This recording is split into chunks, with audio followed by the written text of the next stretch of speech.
તત્સત પરમાત્મા સદગુરુ મહારાજનો જય. હવે એવો પોઈન્ટ છે, એમાં ખાસ કરીને કે નિરાંત નીતિનો દેશ છે. નિરાંત નીતિનો દેશ છે એનો અર્થ એવો ના સમજવો કે બીજા બધા જ કદાચ અનીતિમાં હશે, એવું નથી.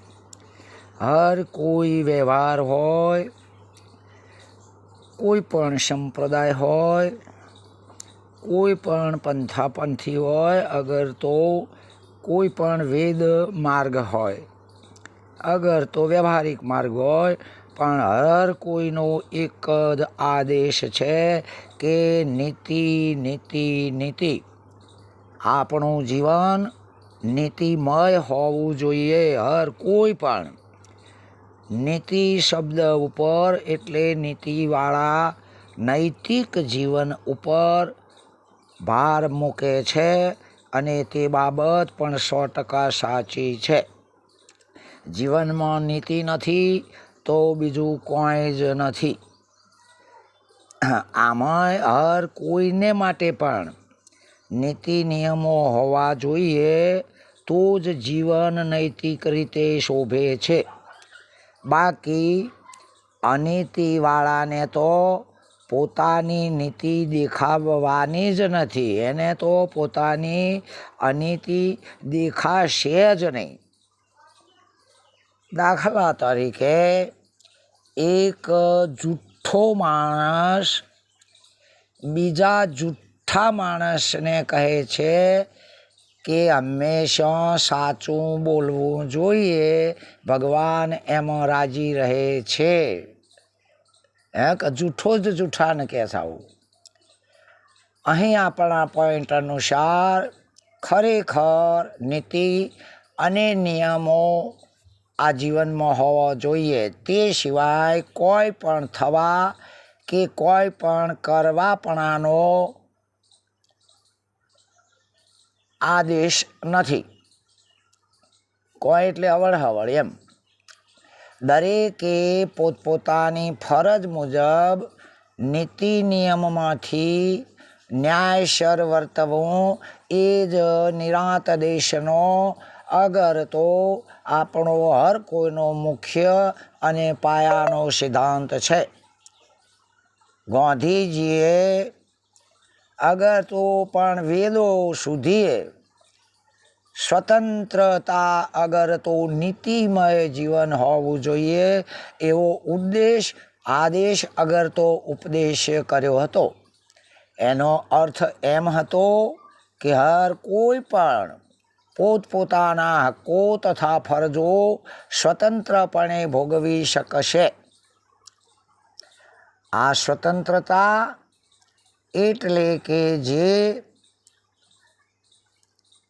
પોતાની મરજી અનુસાર વર્તાય નહીં, પણ એક એ અદ્વૈત અગર તો જીવનમાં સુખનો એક માર્ગ છે. હર કોઈ પણ કોઈએ એટલે કે કોઈએ કોઈને પણ મદદરૂપ થવું, બાકી દબાણ કે નડતર રૂપ થવું જ નહીં. તેમ છતાં આજે એ કદાચ એ નીતિના હિમાયતીઓ હોય, અગર તો ના રહ્યા હોય, અને છતાં પણ સ્વતંત્રતા મેળવવામાં અગર તો નીતિમય જીવવામાં આપણને કોઈ ઉપાધિ આવવાની નથી. અને આવા હિમાયતો અગર તો સાચા નીતિવાન પુરુષો હાલ પણ કષ્ટી કે દુઃખ વેઠી રહ્યા છે. એનો અર્થ એવો નથી કે નીતિવાળો દુઃખી થાય. આજે એના એ જ દેશ, એના એ જ વિશ્વ, એના એ જ નિયમો છે, પરંતુ હાલના સ્વાર્થી અને વધુ ડાયા એના એ જ શબ્દોને દબાણપૂર્વક પોતપોતાની રીતે અર્થઘટન કરીને જ્યાં કોઈ પણ એકનું નથી ત્યાં પોતપોતાના આગવા સ્થાન કે પક્ષો જમાવી દઈ ઇજારાના રૂપમાં પૂરેપૂરું શોષણ કર્યા સિવાય બીજું કોઈ પણ કરતા નથી. પ્રજા અગર તો કોઈ સેવક અગર તો કોઈ પણ વ્યક્તિ ફરિયાદ કરવા જાય તો આગળ પણ ફરિયાદો લેનારાય એ જ બેઠા હોય છે. દાખલા તરીકે સ્વતંત્ર શબ્દનો અર્થ એવો કર્યો છે કે સ્વ એટલે કે પોતે અને તંત્ર એટલે કે તાબામાં જ રહો. આમ સ્વતંત્ર એટલે કે મારા એકલાના જ કબજામાં રહો. અહીં નીતિનો અર્થ બોલવામાં નીતિ, પણ આવડી રીતે એ લોકો આ નહીં આવું અંદર ઈચ્છતા હોય છે. આવો વિપરીત અર્થ કર્યો હોય છે. પ્રથમ તમે જુઓ મહાભારતમાં દ્રોણાચાર્ય, કૃપાચાર્ય, મિત્રાચાર્ય એ ઉપરાંત પછી પણ શંકરાચાર્ય, માધવાચાર્ય, વિવરણાચાર્ય, બૌદ્ધાચાર્ય એવા ઘણા બધા શબ્દો હતા.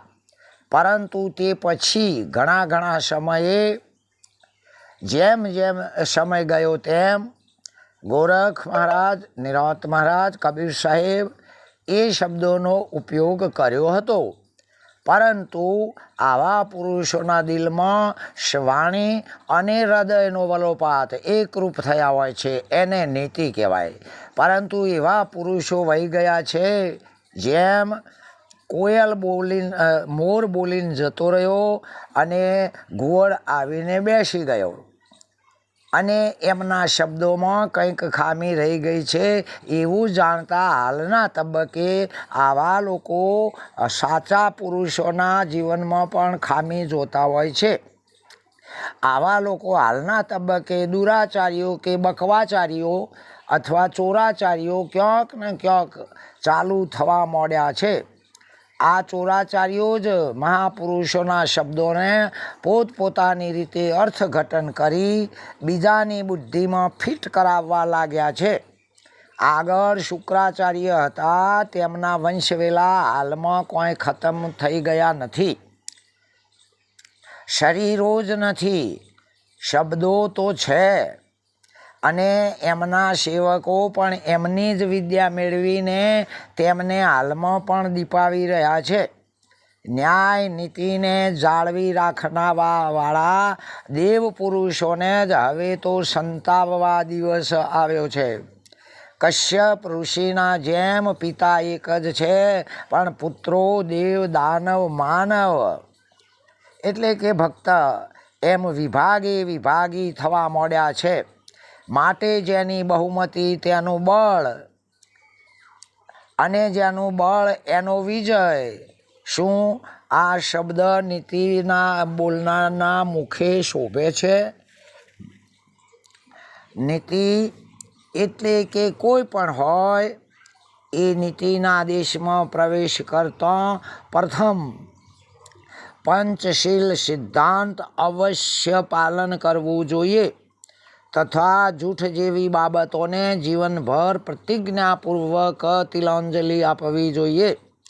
એનો અર્થ જ એ છે કે વ્યક્તિ અંદર તથા બહાર સર્વ બાબતે નિર્દોષ નિખાલસ હોવો જોઈએ.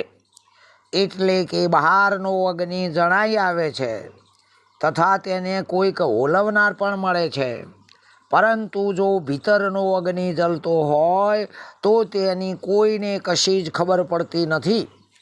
આમ ભીતરની પવિત્રતા જ જરૂરી છે. એટલે કે ચોરી ના કરે, પરંતુ સાથે સાથે પરમાત્મા સર્વ કોઈ જાણે જ છે એમ વિચારી કોઈના ઉપર દગા, કપટ, પ્રપંચ, દ્વેષ કે જુદાપણું ના રાખે તો જ ચોરી નથી કરી એ સાબિત છે. જ્વારી એટલે કે કુદ્રષ્ટિ નથી કરતા, પણ ભેદ દ્રષ્ટિ ના જતી હોય, કોઈનું સારું ભાડી પડાવી લેવાની દાનત થાય, રૂપિયા કે સોનું જોઈ મોહ થાય, આમ વિષયો જો કોઈ પણ અસર કરે તો તે વ્યભિચારી અગર તો લુચ્ચા લફંગા કહેવાય છે. માંસાહાર ભલે ના કરે, પરંતુ વાણીના જે દોષો છે તે વળગેલા હોય અને ઈરાદાપૂર્વક ઠઠ્ઠા મશ્કરીઓ ચાલુ હોય, કટુ વચન કે કોઈને અડધૂત કરવાના કે બીભત્સ શબ્દો બોલતા હોય, અથવા જૂના ઉખેણો સંભાળી મેણો ટેણો બોલતા હોય, તો માનવું કે તે માંસાહારી છે, નીતિવાન નથી. દારૂ ભલે ના પીતા હોય, પરંતુ જ્ઞાન તથા દેહથી માંડીને પુત્ર વિત્ત કે વાહવાહના નશામાં ચકચૂર હોય, કોઈને ગણતા જ ના હોય, તો તે નર્યા દારૂડિયા જ માનવા, જે અનીતિવાળા છે. જો જુગાર રમતા નથી, પણ નામ વચ્ચે ભેદ સમજાતો હોય, પંથને હરાવતા કે જ્ઞાનને સરખાવવા માગતા હોય, તો અમારો જ મત ઊંચો અને સાચો જ આવો અહમ ધરાવતા એ જુગારવાદી કહેવાય છે. જૂઠું ભલે ના બોલે, પણ કોઈને કોઈ બાબતે પોતાની ભૂલ ઢોંકવા બહાનો બતાવતા હોય, કોઈ પણ સાચી બાબતને જાણવા છતાં કોઈ પણ કારણોસર બોલી શકતા જ ના હોય, તથા ઘણી અંધશ્રદ્ધા જેવી વાતોને પણ નામમાં જ સાચી અને બધું જ બરાબર છે, તથા જ્ઞાનને સાચું અને વ્યવહારિક બાબતો પણ સાચી છે, આવો બેવડો ન્યાય એ પણ જૂઠું બોલવાની એક યુક્તિની રીત છે. તે ના હોવી જોઈએ. પછી ખરાને ખરું જ કહેવું, ભલે કોઈ નંદે કે વંદે, એ વાત જ ક્યાં રહી? શું આવું નખ શીખ પર્યંત શૈલ્યાશ્વાસ સુધી વર્તન ના જળવાય, તો તેને ભૂંડ કે અસુરો તથા રાક્ષસોના ખાતામાં ના ગણવો જોઈએ. ગણાય, ઉગાડું જ છે.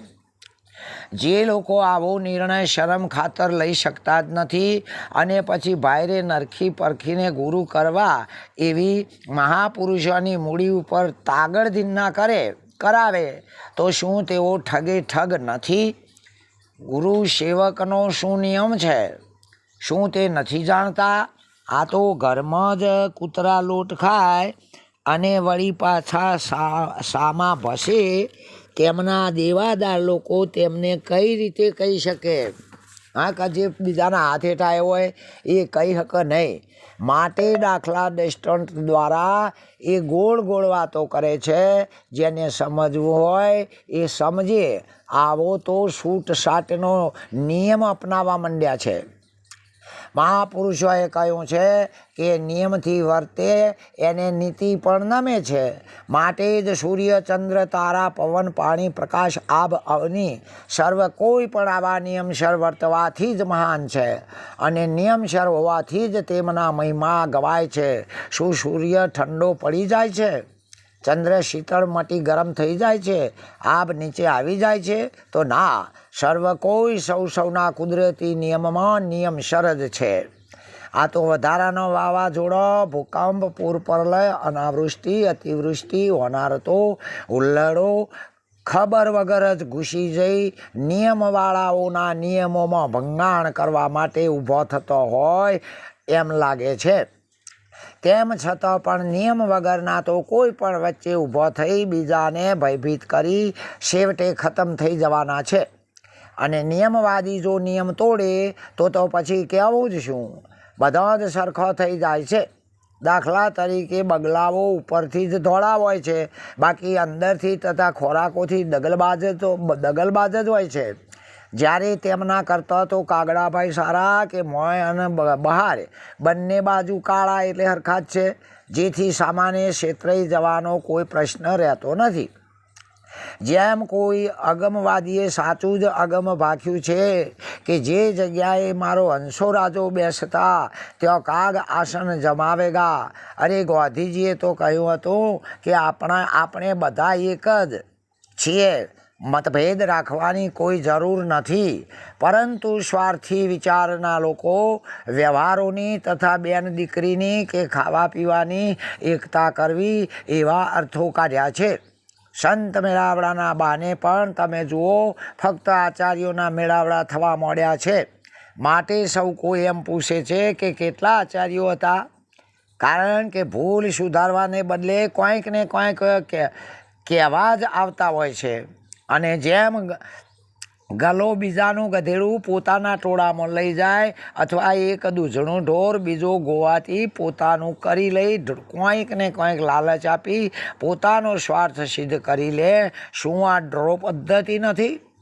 એમ ઊંડાણની અગ્નિ એક આચાર્યના સેવકને ગમે તે રીતે ફોસલાવી પટાવી કે આચાર્ય બનાવી પોતાનો સેવક બનાવી દે અને નાત જાત તથા નીચના ભેદો ઊંચ નીચના ભેદો બતાવે. શું આ ખરેખર સત્ય અગર તો સાચા દેશની નીતિની વાત છે? એટલે આગળ પણ પર્યાણોમાં કહ્યું છે કે જૂઠાઓને કોડ નીકળશે અને ઓંધળા થશે. અરે આ જગતમાં રામ ભગવાન કહેવાના પણ રામ રાજ્ય પોતાનું એટલે રામ રાજ્ય કર્યું પછી જ જંપ્યા. શ્રી કૃષ્ણએ પણ નીતિ અને જ્ઞાનની આપણને દિશા બતાવી છે. હા, વળી તમે જુઓ આગળ આપણે જોઈએ તો જેટલાના મુખમાં આ શબ્દો લાડ ભર્યા બોલ દેખાય પરંતુ ભીતરમાં ભાવ અલગ હોય તો એના નીતિવાન શબ્દ છે. નીતિ બોલવું એ મુખે શોભતું નથી. આગળ જોઈએ તો બીજી બાજુ જોઈએ તો જે જ્ઞાન ગાદીઓ ચલાવે છે, ભેટ સોગાદો લે છે, એ જ બીજી બાજુ ખોનગી પાછા ધૂણે છે. ધૂણો એની ના નથી પણ વાણીનું વર્તન એકરૂપ હોવો જોઈએ. એનો અર્થ એવો નહીં કે ના નથી એટલે ધૂણવાની છૂટી આપીએ છીએ અથવા બાધાઓ કે મંતર તંતર કરી રહ્યા છે અથવા તો ભુવાઓના પાછળ ફરી રહ્યા છે. એમાં દોષ કોઈનો નથી. આપણે આપણા વચનને ઉથામી રહ્યા છીએ. અગર તો ધર્મ કે ભક્તિના બહાના માટે મોટા મોટા આશ્રમો કરી સદાવ્રતોના નામ પાડી પોતાના છોકરાના માટે ઘર કરી રહ્યા છીએ. શું આ એક સનાતન વાક્ય શોભતું છે? આ કોઈના ઉપર કહેવાનો ઈરાદો નથી, કોઈના ઉપર ખાર નથી, પણ આપણા જીવનમાં એક કલંકરૂપ થાય છે. હા, અગર તો એમાં વળી પાછા કે ભગવાન તો કોઈ ના કોપ હશે, કર્મો તો છોડવાનો નથી ચાહે હું હોય તો પણ. બાપુ સાહેબે પણ ગાયું છે કે લાડી વાડી મેળી પાપની નિશાની એના ઘેર ગાડી. ભાઈ રે જુઓ આ નકટાની વાત છે આડી. માટે પૂર્વે સતવાદી પાંડવોની ગાદી ઉપર કોઈ જ બેસતું ન હતું અને તે ગાદી ઉપર જુવાર કે મકાઈના દાણા નાખતા સત્યના પ્રભાવે ધાણી ફૂટતી હતી. હાલમાં પણ કદાચ પરિણામ બીજી રીતે હશે. એટલા માટે પહેલાં તો ગુરુ કરતો સેવક પાસે વધુ સંપત્તિઓ ન હતી. જ્યારે હાલમાં ગુરુવાઓ, આપણે સંત સદગુરુની વાત નહીં, ગુરુવાઓ ખભે જોડીઓ ભરાવીને સેવકોના જ બારણાઓ ખખડાવી રહ્યા છે. એક બાજુ આપણે ગરીબી હટાવવાના સૂત્રો બોલીએ છીએ તો બીજી બાજુ આવા લોકો સેવકોને અગર તો પોતાનાથી શરમાતા હોય એવાને લાલચમાં ફસાઈ દઈ મોટા મોટા કામોના બહાને નાણાં પડાવતા હોય છે. શું આ આપણને બરબાદી અથવા તો જીવનનું નિકંદન કાઢવાનો આ માર્ગ હોય એમ નથી લાગતું? છે જ. ઘણા તો મોં માગ્યા પૈસા લે છે, ઘણા તો કે અમને પાલવતું નથી. તો ભાઈઓ પ્રેમથી જે ના પાલવતું હોય એ રસ્તો બંધ કરવો જોઈએ. હા, કોઈ તો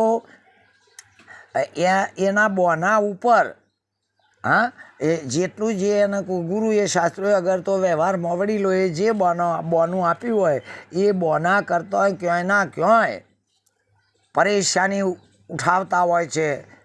એટલા માટે જે શબ્દ જેટલો બોલીએ છીએ એ રીતે એ શબ્દ પોતાના જીવનમાં વણાયેલો હોવો જોઈએ. જેવો એટલે આપણું જીવન સુખી થાય અને આપણા તરફની કોઈને પણ બદ તરફ આંગળી અથવા કલંક ના આડે એવું આપણું જીવન ઉજળું જીવન હોવું જોઈએ. આપણા જીવનમાં એટલે આખા દરેક વિશ્વના માટે આ નીતિ એક સુશોભિત જીવન અપનાવતો એક માર્ગ છે. જેણે જેણે આ બાબતમાં પગ ધર્યો છે એમને આ ખબર છે. બાકી કોઈના માટે આપણે વ્યક્તિગત ધારણાઓ કરીને કોઈને ઉતારી પડવા અગર તો કોઈ આ માર્ગે નથી ચાલતા આવું બતાવવાનો કોઈ ઈરાદો નથી. એટલે આપણા હર કોઈએ પણ આપણું આદર્શ જીવન બનાવવા માટે જીવનમાં નીતિનો પ્રથમ ભાગ હોવો જોઈએ. ઓમ તત્સત. પરમાત્માએ સદગુરુ મહારાજની જે આ ઉપદેશ નથી કરતો, આ ઠપકો નથી, પણ આ એક કાલાવાલી કરું છું.